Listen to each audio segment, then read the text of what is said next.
네, 인사드리겠습니다. 안녕하세요. 네, 오늘은 시편 126편을 함께 보시겠습니다.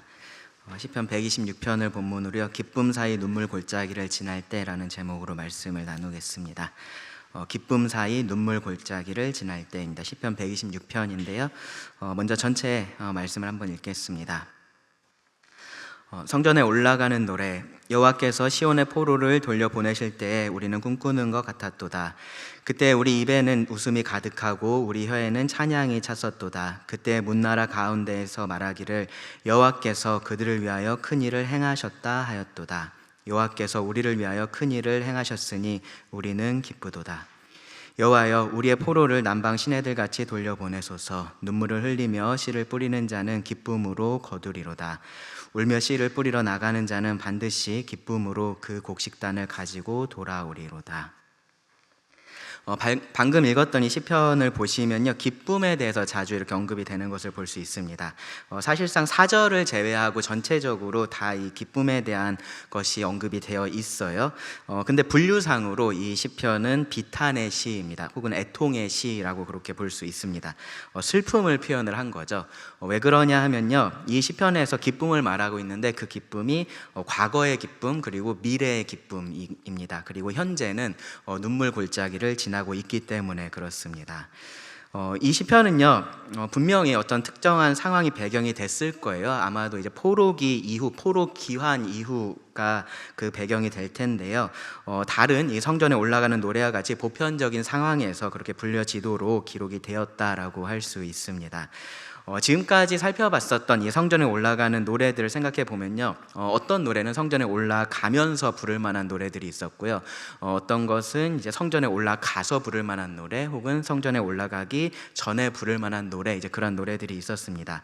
126편은 굳이 따지면은 성전에 올라가서 애통하며 부르는 노래, 그렇게 할 수 있을 것 같습니다.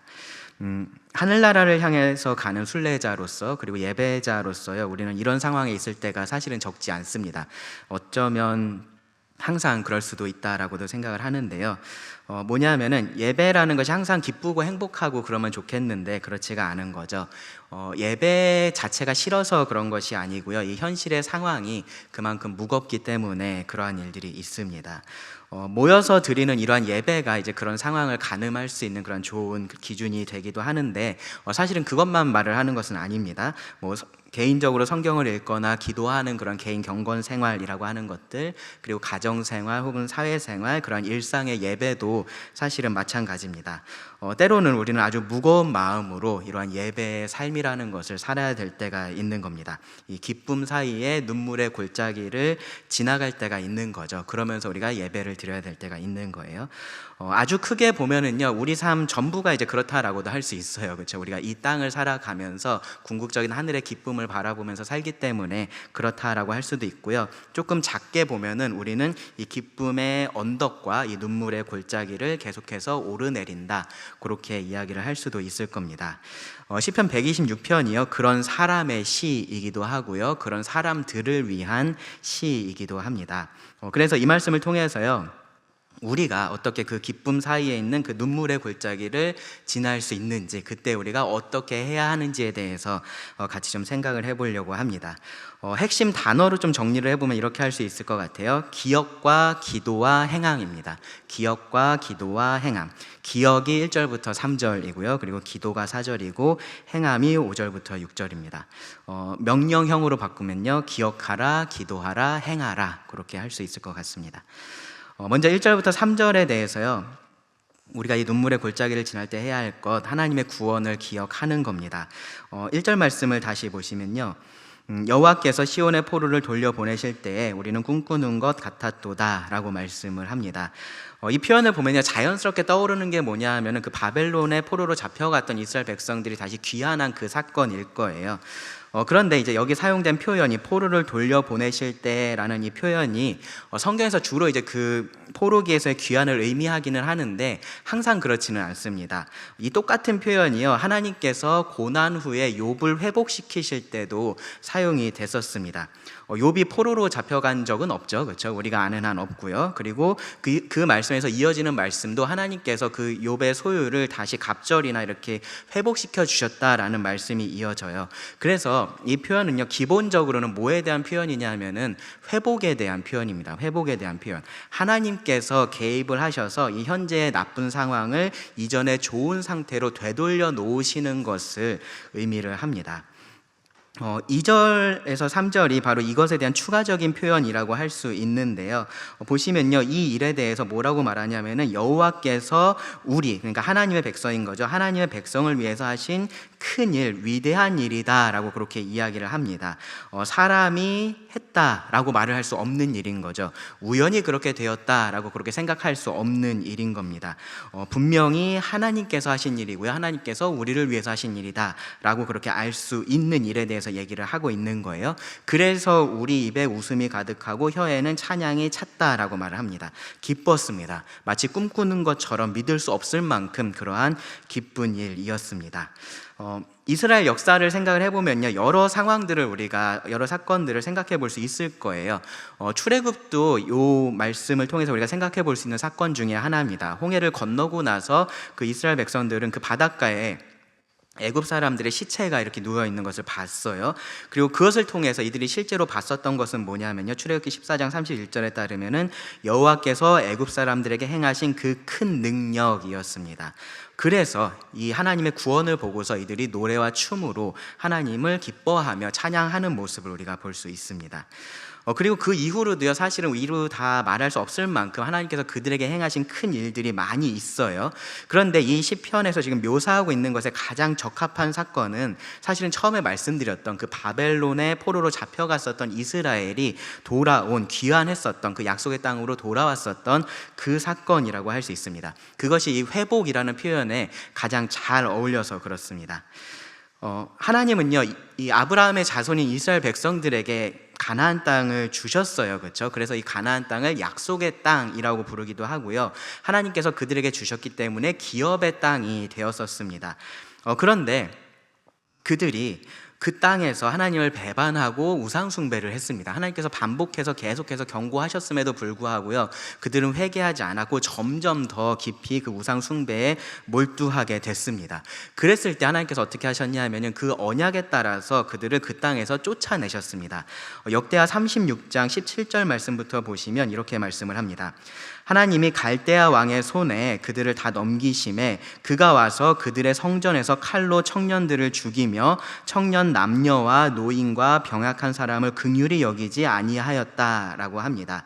조금 넘어가서 20절을 보시면요, 칼에서 살아남은 자를 그가 바벨론으로 사로잡아가매 무리가 거기서 갈대아 왕과 그의 자손의 노예가 되어 바사국이 통치할 때까지 이르니라 라고 말씀을 합니다. 이런 비참한 일이 일어난 겁니다. 이들이 그 하나님께서 그들에게 주셨던 그 기업의 땅에서 쫓겨날 수밖에 없었던 그런 상황이 된 겁니다. 그 상황이 얼마나 비참했는지를요, 예레미야 애가를 보면 알 수 있는데요, 몇 말씀만 좀 읽어 드릴게요. 예레미야 애가 4장 3절에 보시면 이렇게 말합니다. 들깨들도 젖을 주어 그들의 새끼를 먹이나 딸 내 백성은 잔인하여 마치 광야의 타조 같도다. 자기 자녀들을 돌볼 수 없었던 그런 상황인 거예요.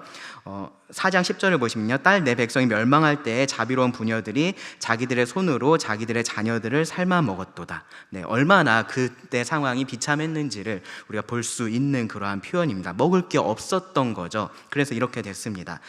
애가 5장 4절에 보시면요, 우리가 은을 주고 물을 마시며 값을 주고 나무들을 가져왔다라고 말을 하고요, 11절에 보시면 대적들이 시온에서 부녀들을 유다 각 성읍에서 처녀들을 엿보였나이다 라고 말을 합니다.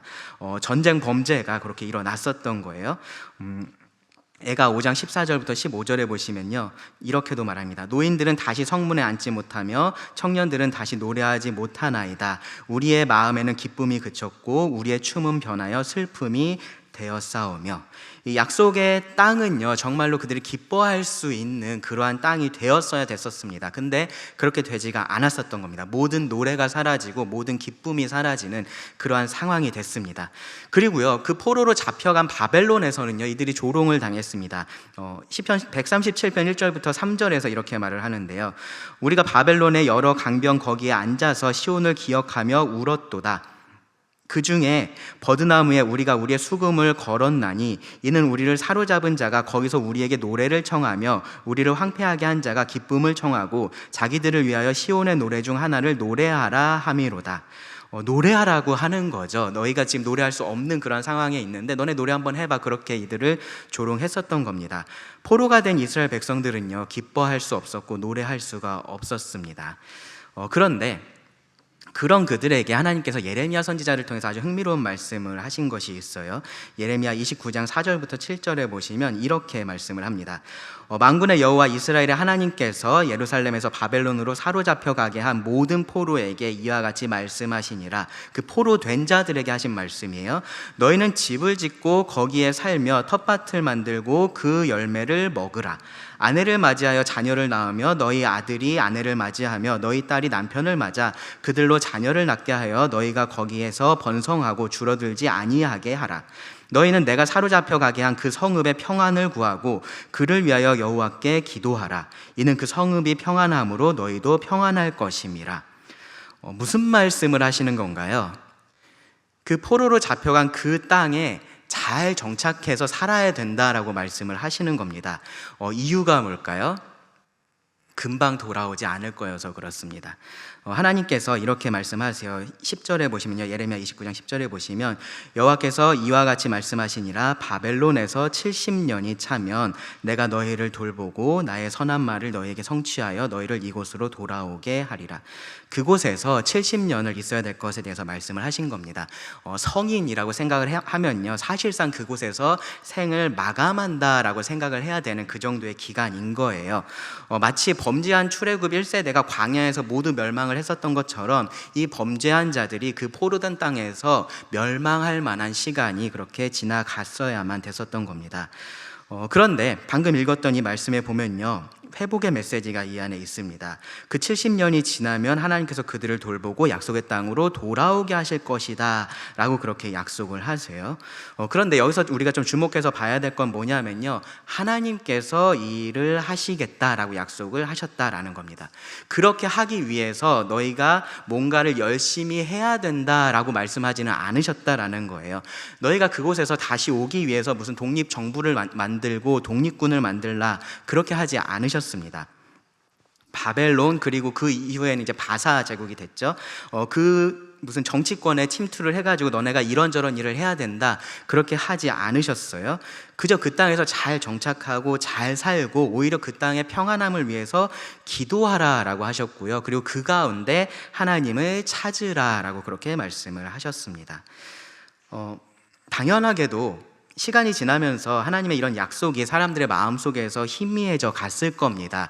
그것을 기억하고 있었던 사람들이 점점 사라졌잖아요. 그렇죠? 다니엘 9장을 보시면은 다니엘이 이 예레미야의 말씀을 읽고요 회개하면서 하나님께 기도하는 장면이 나와요. 이 약속을 기억하고 있었던 경건한 사람들은 다니엘처럼 그렇게 기도를 했을 겁니다. 그런데 다른 많은 사람들은 이 회복의 약속은 생각하지도 못하고 있었을 가능성이 훨씬 더 높습니다. 아마 누군가 그러한 이야기를 꺼내면요 대다수는 회의적인 반응을 보였을 겁니다. 어떻게 그런 일이 일어나겠어? 라고 그렇게 생각을 했을 겁니다. 지금 뭐가 이렇게 진행되고 있는 거라도 눈에 보여야 될 텐데 그런 거 하나도 없는데 우리가 갑자기 어떻게 귀환을 해? 라는 생각을 했었을 겁니다. 그런데 하나님은 그 약속을 잊어버리지 않으셨습니다. 그래서 때가 됐을 때 하나님은 예언하셨던 것하고 같이요 고레스라는 왕을 세우셨고요 그 왕을 통해서 이스라엘 백성들을 그 약속의 땅으로 돌려보내십니다. 그리고 성전을 재건하게 하셨습니다. 복잡하고 어려운 그런 과정이 필요 없었어요. 오랜 시간이 걸릴 일도 아니었습니다. 그냥 이 이방 나라의 왕이었던 고레스를 통해서 순식간에 그러한 일들이 일어났습니다. 이스라엘 백성들의 입장에서 생각을 해보면요 그야말로 어안이 벙벙한 그러한 상황이었을 거예요. 이 고향으로 돌아가라는 그 말이 뭔가 현실감 있게 느껴지지 않았을 겁니다. 진짜로 가도 되기는 하는 건지, 이게 무슨 속임수가 있어서 지금 우리들한테 이렇게 하라고 하고 있는 건지, 그렇게 의심하는 마음도 생겼을 겁니다. 그런데 그 모든 것들이 사실인 것을 알고요, 실제로 그 예루살렘으로, 그 시온으로 돌아갈 때 그들은 정말로 기뻤을 겁니다. 이 상황이 정말로 현실이라고는 믿겨지지 않을 만큼 그렇게 기뻤을 겁니다. 이것은 꿈이어야만 해라는 생각이 들었을 거예요. 그래서 여기서 시편 기자가 그 당시의 감정을 이렇게 표현을 한 겁니다. 우리는 꿈꾸는 것 같았도다. 네. 이 시편 기자도 그것을 경험했었던 그러한 사람인 겁니다. 예수님의 부활을 목격했던 사람들이 그랬어요. 그죠? 처음 여자들의 말을 들었을 때, 예수님께서 부활하셨다라는 말을 들었을 때요, 사도들이 어떻게 했냐면요, 그들의 말이 허탄한 듯이 들려 믿지 않았다라고 합니다. 도마도 마찬가지였죠. 예수님이 부활하지 않았으면 좋겠어서 그랬었던 것이 아니고요, 그 자체가 현실로 받아들이기에는 너무 좋은 소식이어서 쉽게 믿지를 못했습니다. 사도행전 12장에도요 비슷한 상황이 있어요. 감옥에 있었던 베드로를요 하나님께서 천사를 보내셔서 이렇게 꺼내셨습니다. 베드로가 천사가 하라는 대로 다 해요. 비몽사몽 가운데 다 합니다. 그러면서 천사가 하는 것이 생시인 줄 알지 못하고 환상을 보는가 했다라고 성경이 그렇게 기록을 합니다. 결국은 이게 현실이라는 것을 깨달았어요. 그러고 나서 이 베드로가 자기를 위해서 기도하고 있었던 그 성도들을 찾아가죠. 그렇죠? 가서 막 문을 두드리니까 그 여자아이가 하나 나와서 베드로의 목소리를 듣고 나서 문도 안 열어주고 가가지고 베드로가 왔어요 그렇게 했습니다. 그러니까 사람들이 그 여자한테 뭐라 그러냐면은 네가 미쳤다 그랬습니다. 불가능한 일에 대해서 지금 얘기를 하고 있다라고 그렇게 생각을 한 거예요. 그게 진짜면 너무 좋겠는데 말도 안 되는 얘기를 하고 있다라고 생각을 한 겁니다. 근데 그 꿈 같은 이야기가 사실은 현실이었습니다. 아마도 시간이 지나고 나서 이들이 이 과거의 사건을 기억할 때 정말로 꿈꾸는 것 같았다라고 그렇게 회상을 했었을 겁니다.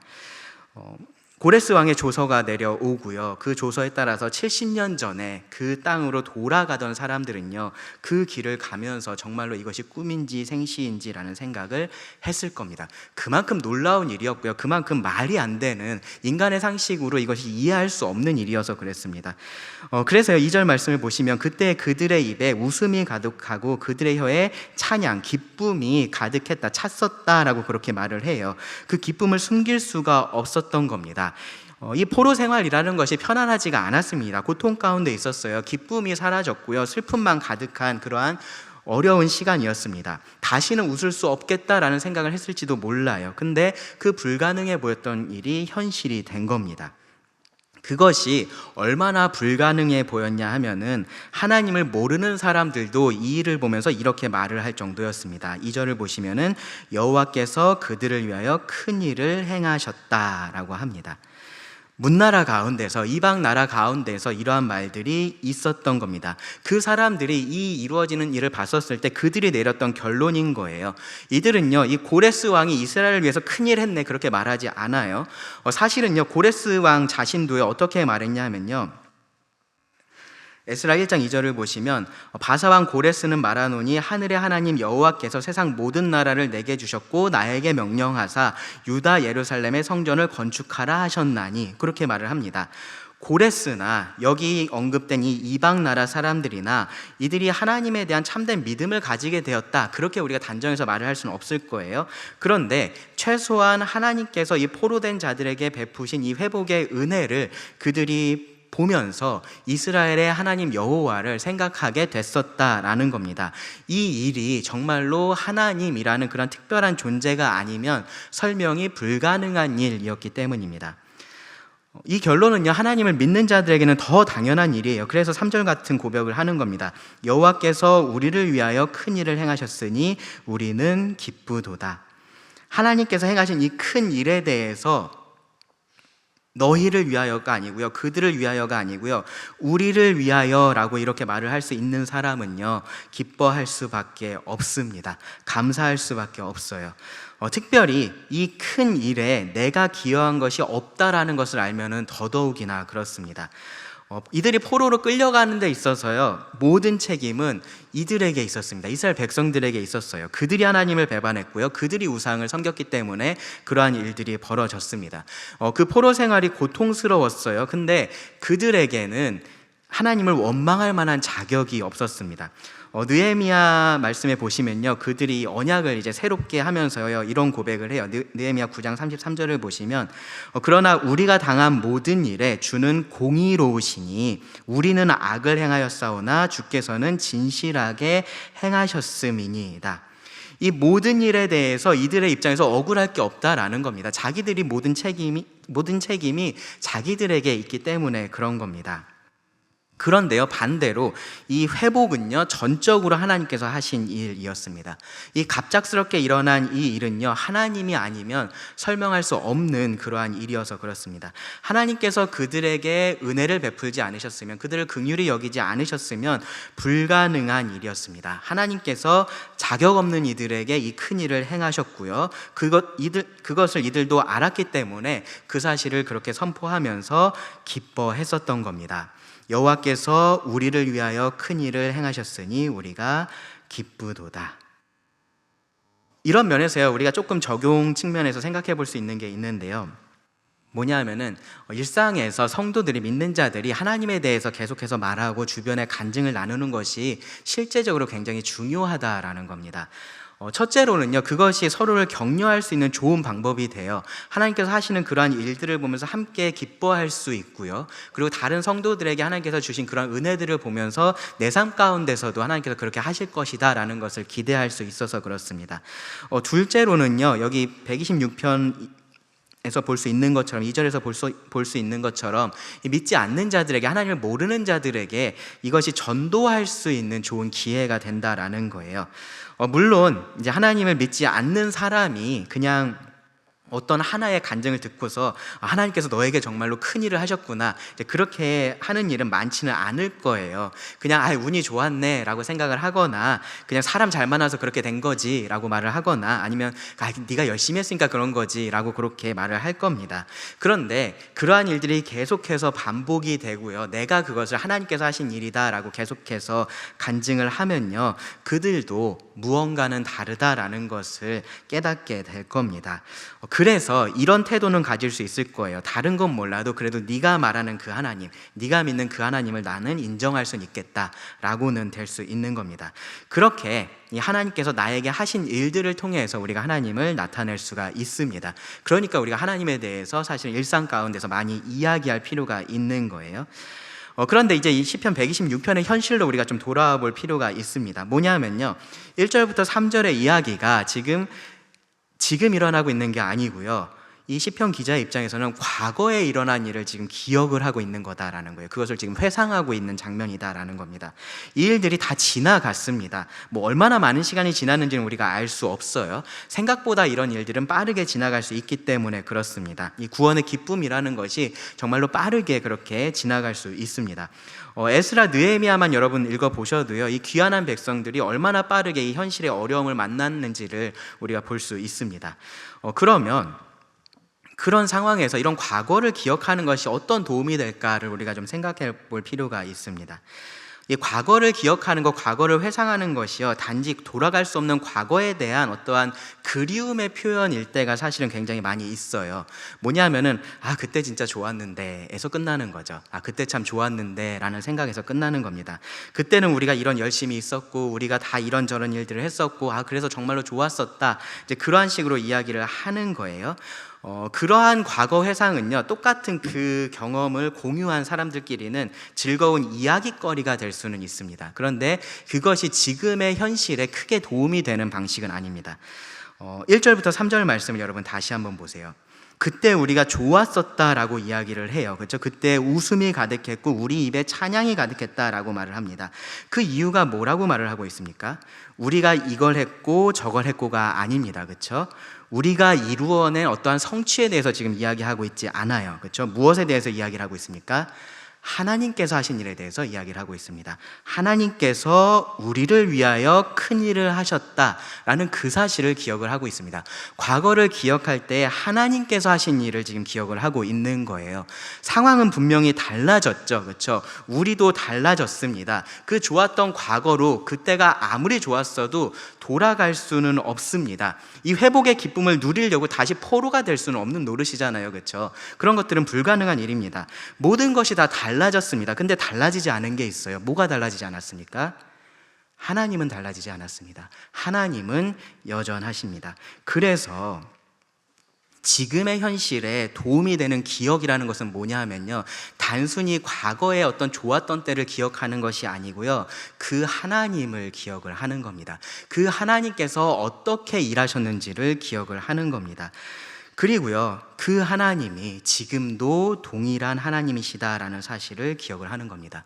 이스라엘을 애굽에서 구원해 내셨던 그 하나님, 이스라엘을 포로기에서 회복시킨 그 하나님, 나를 죄에서 건져내신 그 하나님, 다 똑같은 동일한 하나님이십니다. 지금 내가 눈물이 나고 있는 이런 상황에서요, 다른 모든 것들은 다른데 하나님은 동일하시다라는 겁니다. 이것이 우리가 이 눈물 골짜기를 지나갈 때 가장 먼저 해야 될 일입니다. 여전히 동일하신 그 하나님을 기억하는 겁니다. 기쁨 가운데 함께 하셨던 하나님을 기억을 하는 겁니다. 나에게 구원의 은혜를 베풀어 주신 그 하나님을 기억을 하는 겁니다. 단순히 과거만 기억하면요, 우리는 그냥 현실에 한탄할 수밖에 없습니다. 예전엔 그랬는데 지금은 왜 이래? 라고 하면서 불평할 수밖에 없어요. 근데 하나님을 기억하면요, 우리는 무엇을 할 수 있냐면은 기도를 할 수 있습니다. 하나님의 구원을 경험한 자는요, 또 다른 구원을 위해서 기도를 하는 겁니다. 그게 4절 말씀이에요. 4절을 보시면, 여호와여 우리의 포로를 남방 시내들 같이 돌려보내소서. 기도를 합니다. 1절하고 마찬가지로요, 여기 기도도 이 포로 귀환에 대한 내용처럼 들려요. 그렇죠? 아직 귀환하지 못하고 있는, 여전히 포로가 되어 있는 그 사람들이 돌아올 수 있게 해달라라고 그렇게 기도하는 것처럼 들려요. 만약에 이제 포로 귀환이 이 시편의 배경이라면 이제 그런 것에 대해서 구하는 그러한 기도일 수 있습니다. 뭔가 상황이 지지부지라고 하죠. 네, 그렇게 잘 진행되지 않고 있는 그러한 상황처럼 느껴질 때 하나님께서 이 상황을 해결해 주시기를 구하는 그러한 기도일 겁니다. 그런데요, 앞서 말씀드렸었던 것처럼 이 시편은 우리가 조금 더 일반적으로 보편적으로 적용을 할 수가 있어요. 뭐냐면은 지금의 슬픔에서 건져 주시기를 구하는 그런 기도인 겁니다. 하나님께서 좋은 상태를 회복시켜 주시기를 구하는 그러한 기도예요. 과거에 우리에게 큰 일을 행하셨었던 것처럼 지금도 그렇게 해달라고 그렇게 구하는 겁니다. 이미 하나님은요, 슬퍼하던 우리를 기쁘시게 했던 적이 있습니다. 다시 한번 그렇게 해달라라고 그렇게 구하고 있는 겁니다. 여기서 근데 흥미로운 비유를 하나 사용을 해요. 뭐냐면은 남방 시내들 같이라고 표현합니다. 그렇죠? 남방 시내들 같이 돌려보내소서라고 그렇게 기도를 해요. 남방은요, 여기서 말하는 남방은 이스라엘 지역의 남쪽에 있는 사막지대를 말을 합니다. 네게브라고 불리는 그러한 지역을 지금 말을 해요. 그리고 그곳에 있는 시내는요, 제가 얼마 전에 말씀드렸던 와디를 의미를 합니다.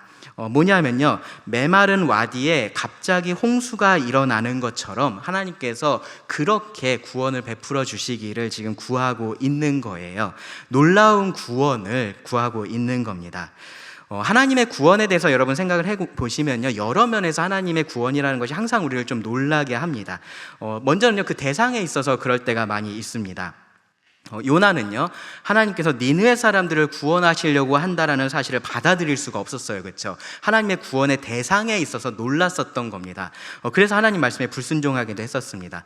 하박국 선지자도요, 하나님께서 악을 벌하시면서 어떻게 더 악한 자들을 사용하실 수가 있느냐라고 하면서 그 사실을 이해하지 못했었던 적이 있습니다. 이 대상에 대해서 우리가 놀라는 겁니다. 하나님께서 구원하시는 방법에 대해서 우리가 놀랄 때도 있어요. 하나님은 여리고 성을 점령하려면 어떻게 하라고 하셨습니까? 그 성을 매일 한 바퀴씩 돌라고 하셨습니다. 그렇죠? 말도 안 되는 것을 요구를 하신 겁니다. 나병 환자였던 나아만에게는요, 나병이 나으려면 어떻게 하라고 하셨습니까? 요단강에 들어가서 몸을 7번을 씻으라라고 말씀을 하셨습니다. 나아만이 그 말을 듣고서 뭐라 그랬어요? 우리나라에 가면 더 좋은 강이 있는데 내가 여기서 씻는 게 무슨 소용이 있느냐, 뭐가 다르냐, 그렇게 이야기를 했습니다. 분노했었습니다. 그 방법이 이해가 되지가 않았었던 거예요. 미디안과 싸우기 전에 이 기드온의 군사수를 계속해서 줄이셨던 것도 마찬가지입니다. 일반적인 우리의 상식으로는 이해할 수 없는 하나님의 구원하시는 방식이었던 거예요. 죄인이 구원을 받는 것은 어떤가요?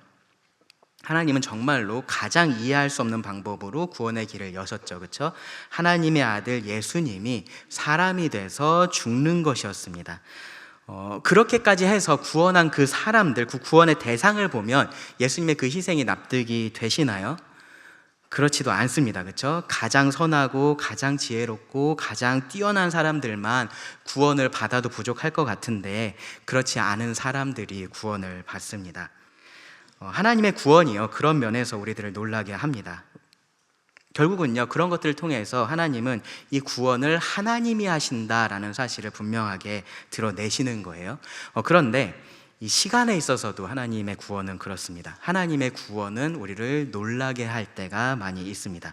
하나님의 구원이라는 것이 아주 순식간에 그렇게 이루어질 때가 많기 때문에 그렇습니다.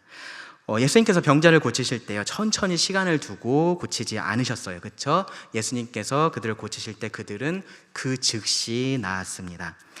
베데스다 연못에 38년 된 병자가 있었습니다. 그 병자에게 있어서는요, 똑같은 하루하루가 계속해서 반복됐었어요. 근데 그 똑같은 하루하루 중에 그가 하루 예수님을 만났습니다. 그리고 그 하루는 그에게 완전히 다른 날이 되었습니다. 날 때부터 맹인되었던 사람도 똑같습니다. 그날 아침에 눈을 떠서라고 얘기하려고 했는데 눈을 못 떴겠죠, 그렇죠? 그날 아침에 집을 나서면서 그가 눈을 떠서 세상을 보게 될 것이라는 생각을 전혀 못했을 겁니다. 근데 예수님께서 그의 눈을 뜨게 하셨을 때 그날 그는 난생 처음으로 세상을 보게 됐습니다. 광야에서 하나님이 백성들에게 고기를 먹이시겠다라는 말씀을 하셨어요. 물론 그 전에 백성들이 이제 불평하는 말이 있었는데, 그러니까 모세가 어떻게 얘기를 했었냐면요, 하나님 양떼를 잡고 소떼를 다 잡아도 그게 가능하겠습니까? 바다의 물고기를 다 잡는다고 이 사람들 다 먹일 수 있겠습니까? 그렇게 반응을 했습니다.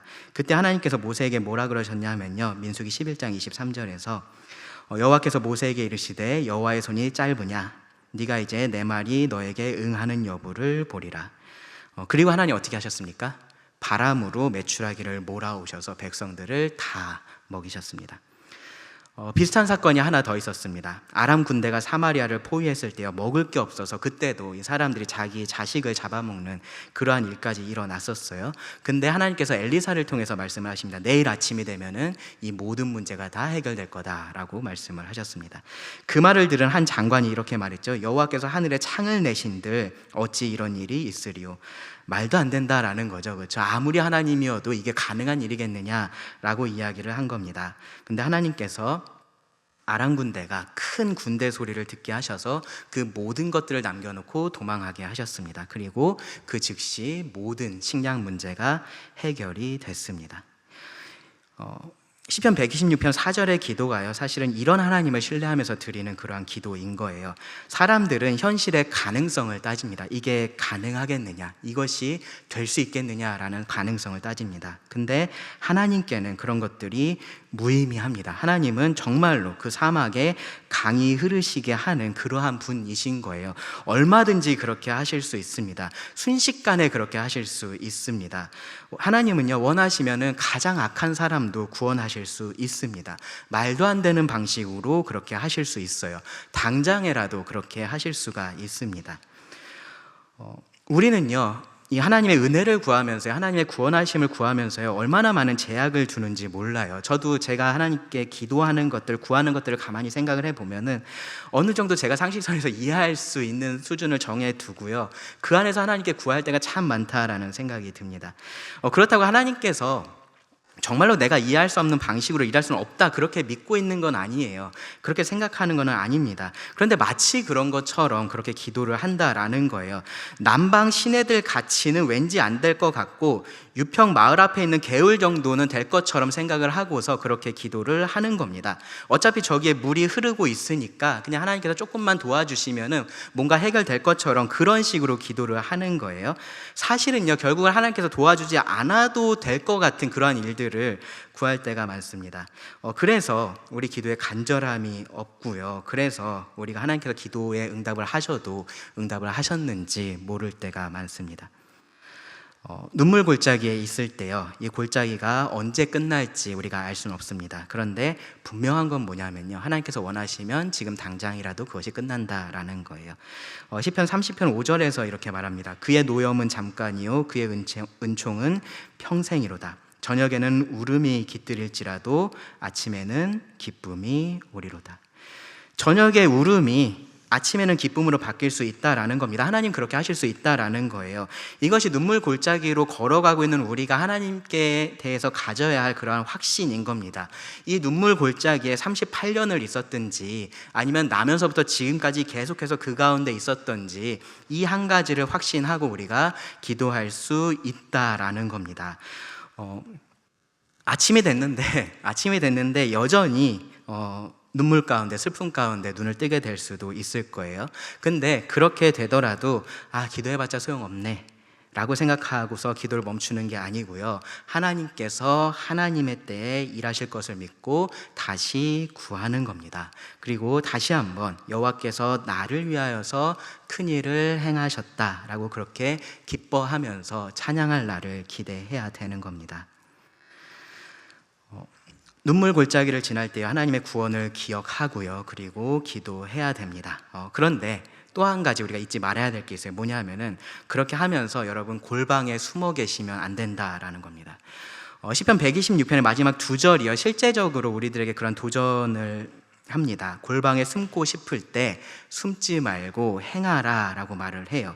5절 6절을 보시면요, 눈물을 흘리며 씨를 뿌리는 자는 기쁨으로 거두리로다. 울며 씨를 뿌리러 나가는 자는 반드시 기쁨으로 그 곡식단을 가지고 돌아오리로다.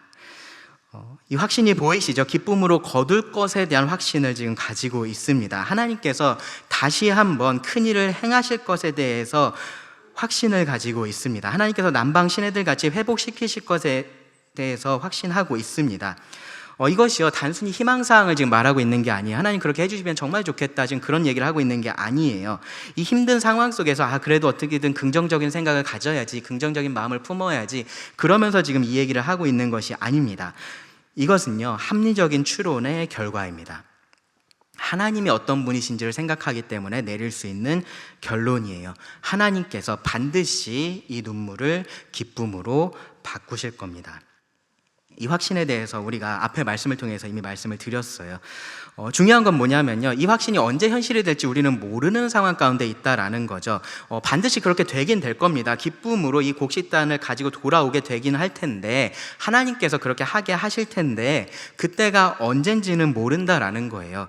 그럼 어떻게 해야 되냐? 그냥 기쁨을 주실 때까지 앉아서 계속해서 울고 있으면 되는 거냐? 그게 아니다라는 겁니다. 뭐냐 하면요, 눈물을 흘리면서 씨를 뿌립니다. 눈물을 흘리면서 씨를 뿌립니다. 6절에는요, 표현이 살짝 바뀌죠. 울며 씨를 뿌리러 나가는 자라고 표현을 해요. 지속적으로 이 일을 의지적으로 하는 사람이라는 의미가 조금 더 강조된 표현이에요. 울면서도 눈물이 나지만 씨를 뿌리러 나간다라는 겁니다. 지치지 않고 계속해서 이 일을 한다라는 의미예요. 여기서 시편 기자는요, 눈물을 흘리면서 그 씨를 뿌리면 반드시 풍성한 수확을 거두게 될 것이다 라는 어떤 농사 비법 같은 거 얘기하고 있는 게 아니에요. 씨 뿌렸는데 씨가 안 나면 눈물 흘리면서 해봐, 지금 그런 얘기를 하고 있는 게 아니에요. 뿌린 대로 거둔다라는 그 수학의 일반 원리를 지금 가지고 와서요, 이 상황에 적용을 하고 있는 겁니다. 지금은 눈물 가운데 있지만 지금 이 해야 할 일을 내가 한다면 반드시 하나님께서 기쁨으로 그 결실을 맺게 하실 것이다 라고 지금 그렇게 말을 하고 있는 거예요. 그럼 씨를 뿌린다는 게 뭐냐? 여기서는 무엇을 의미하고 있는 거냐 하면요, 하나님의 뜻에 따라서, 그 상황에서 하나님의 뜻에 따라서 계속해서 행하는 것을 의미를 합니다. 예배의 삶을 의미를 해요.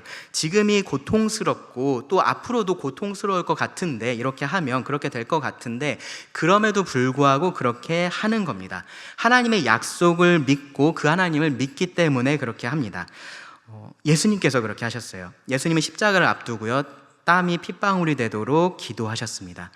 그 장면을요, 히브리서 저자가 이렇게 표현을 했어요. 히브리서 5장 7절 8절에 보시면, 그는 육체에 계실 때 자기를 죽음에서 능히 구원하실 이에게 심한 통곡과 눈물로 간구와 소원을 올렸고 그의 경건하심으로 말미암아 들으심을 얻었느니라.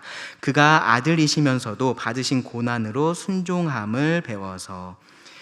예수님이 울면서 씨를 뿌리신 겁니다. 그 눈물 속에서, 그 통곡 속에서 아버지께 순종을 하신 겁니다. 그 고통을 마주하고 이 순종의 길을 걸어가셨습니다. 그리고 기쁨으로 거두셨습니다. 이사야 53장 10절부터 11절 말씀을 보시면, 우리가 이사야 53장 보면 아래 앞부분에서 예수님의 고난에 대한 부분을 많이 살펴보죠. 그렇죠? 근데 뒤에 말씀을 보시면 이런 말씀이 있습니다.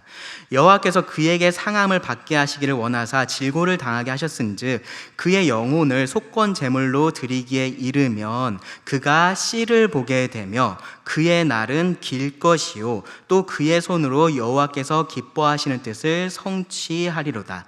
그가 자기 영혼의 수고한 것을 보고 만족하게 여길 것이라. 기쁨으로 거두게 되는 겁니다. 이 예수님을 따라서 우리도 이 눈물 골짜기에서 씨를 뿌려야 하는 겁니다. 많은 것들이 이러한 일들이 될 수 있어요. 사랑하는 가족이나 사랑하는 친구의 구원을 위해서 계속해서 눈물 가운데 그렇게 노력하는 것이 그런 것 중에 하나가 될 수 있습니다. 내 안에 있는 이 죄악된 마음하고 계속해서 치열하게 싸우는 것도요, 그런 것 중에 하나가 될 수 있습니다. 예수님 때문에 이 세상하고는 내가 다른 것을 선택하는 것, 여러 어려움 가운데에서도 성도들을 계속해서 격려하고 봉사하기 위해서 힘쓰는 것, 그 모든 것들, 이 주님을 위해서 하는 그 모든 것들이 울면서 씨를 뿌리는 일이 될 겁니다. 그리고 언젠가는 하나님께서 기쁨으로 거들게 하실 겁니다.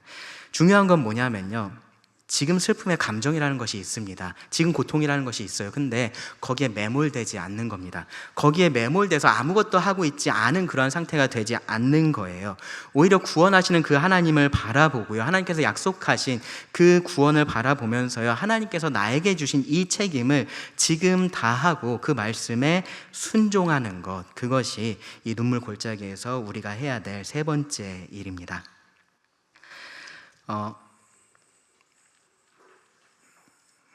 좀 근본적인 질문을 하나 할 수 있습니다. 하나님은 도대체 왜 우리한테 이런 눈물 골짜기를 허락을 하실까요? 먼저 알아야 될 것은 뭐냐면요, 하나님께서 사람이 고통받는 것을 보는 것을 좋아해서 그렇게 하시는 것은 아니다라는 거예요.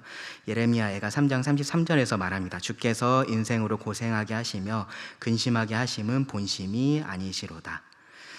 그게 하나님의 본심이 아닌데 그렇게 고통을 받는 거면 그럼 하나님이 어쩔 수 없어서, 능력이 없어서 그렇게 되는 거냐라고 생각할 수 있습니다. 그런데 그렇지 않다라는 거 우리가 잘 알고 있습니다. 하나님께 어쩔 수 없는 것은 없습니다. 그러면 왜 그럴까? 우리는 이것에 대한 답을 알고 싶어 해요. 근데 성경은 그것에 대해서 우리들에게 다 말해주지는 않습니다. 다만 무엇을 말하고 있냐 하면요, 그런 상황 속에서 하나님을 믿으라 라고 말합니다. 하나님을 신뢰하라 라고 말합니다. 어떤 하나님을 신뢰하라 라고 하냐 하면요, 예레미야 29장 11절을 보시면 여호와의 말씀이니라 너희를 향한 나의 생각을 내가 아나니 평안이요 재앙이 아니니라 너희에게 미래와 희망을 주는 것이니라. 이것이 포로기에 있었던 그 이스라엘 백성에게 주는 그러한 말씀이었다면요, 로마서 8장 28절에서는 믿는 자들에게 이렇게 말을 합니다. 우리가 알거니와 하나님을 사랑하는 자 곧 그의 뜻대로 부르심을 입은 자들에게는 모든 것이 합력하여 선을 이루느니라. 믿으라고 하십니다. 다 이해할 수 없어도 믿으라고 하세요. 근데 아무런 이유 없이 그냥 믿어봐 라고 하시는 것은 아닙니다. 하나님은요, 이미 믿을 만한 분이다 라는 사실을 우리들에게 충분히 보여주셨고요, 그리고 예수님이 가장 확실한 증거입니다. 그래서 우리가 확신할 수 있어요. 우리가 결국은 우리의 삶이 이 눈물로서 끝나지는 않을 것이다 라는 것에 대해서 확신할 수 있습니다. 지금은요, 우리가 눈물 골짜기에 있는 것 뿐입니다. 눈물 골짜기에 있습니다. 기쁨 사이에 있는 겁니다. 하나님의 구원과 구원 그 사이에 있는 것일 뿐이에요. 하나님은 반드시 우리에게 다시 기쁨을 주실 거고요, 궁극적으로 영원한 기쁨 가운데 살게 하실 겁니다. 중요한 것은요, 그 상황에서 우리가 계속해서 씨를 뿌리는 겁니다. 하나님을 믿고 바라보면서 이 순종의 삶을 계속해서 살아가는 겁니다. 눈물이 납니다. 그래서 아무것도 하고 싶지 않은 마음이 들어요. 근데 그럼에도 불구하고요, 밭으로 나가서 씨를 뿌리는 겁니다. 그 모든 눈물을 하나님께서 기쁨으로 바꾸어 주실 겁니다. 그런데 여기에 수학의 원리가 있잖아요. 그렇죠? 수학의 원리. 수학은 어떻습니까? 항상 작은 것을 뿌리고 많이 거두죠. 그렇죠? 우리가 눈물로 뿌리는 것, 그것을요, 우리는요, 그것하고는 비교할 수 없을 만큼 많이 거두게 될 겁니다. 그 기쁨이 우리를 기다리고 있습니다. 여러분, 눈물 골짜기를 지나고 계시다면요, 지금 하나님을 기억을 하시고요, 그리고 하나님께 기도하시고 그 하나님의 일을 하시기를 바랍니다. 하나님께서 나에게 얼마나 큰 일을 행하셨는지를 생각을 하시고요, 그리고 하나님께서 얼마나 큰 일을 행하실지를 기대하시면서 그 하나님을 여러분의 그 예배의 삶으로 선포하시기를 바랍니다. 기도하고 말씀 마치겠습니다. 하나님, 또 오늘 우리들에게 주신 이 시편 말씀에 감사를 드립니다. 우리가 이 땅을 살면서 참 하나님을 얼마나 바로 보지 못하는지 또 다시 한번 생각해 보게 됩니다. 하나님께서 우리가 어떤 상황에 있든지 함께 하십니다. 하나님의 구원하심이 우리와 함께 하십니다. 하나님이 우리와 그렇게 언제나 같이 하시는데 우리는 그 하나님을 보지 못하고 원망도 하고 불평할 때가 있음을 고백을 드립니다. 하나님, 우리가 어디에 있든지 하나님께서 함께 하심을 알고 또 하나님과 함께 걸어가기를 원합니다. 그곳이 비록 눈물 골짜기라고 하더라도 순종하며 걸어갈 수 있기를 원합니다. 하나님, 우리들에게 또 힘을 주시고 또 필요한 지혜를 더하여 주시기를 원합니다. 들은 말씀을 주님께 맡기며 예수님의 이름으로 기도드립니다. 아멘.